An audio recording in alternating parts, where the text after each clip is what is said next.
ও গিন্নি, এত গরম পড়েছে, একটু আইসক্রিম বানাও যাতে শরীরটা মনটা ঠান্ডা হয়। ঠিক আছে, আইসক্রিম বানিয়ে দেবো, আর শরীরটাও পুরো ঠান্ডা করে দেবো। আইসক্রিমের জন্য এখানে আমি 1 লিটার দুধ নিয়ে নিয়েছি, আর দুধটা ভালো করে জাল করে নিয়েছি কিছুক্ষণ টাইম ধরে।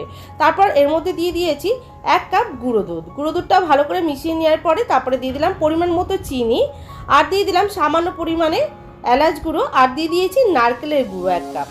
সেটা দিয়ে খুব ভালো করে ফুটিয়ে নিয়েছি। ফুটিয়ে নেওয়ার পরে ঠান্ডা করে নিয়েছি। আর এখানে নিয়ে নিয়েছি আইসক্রিম মোল্ড। তার মধ্যে আইসক্রিম মোল্ডের মধ্যে সামান্য পরিমাণে শুকনো নারকেলের গুঁড়ো দিয়ে দিলাম, আর যে মিশ্রণটা দুধের তৈরি করে রেখেছিলাম সেটাও দিয়ে দিলাম।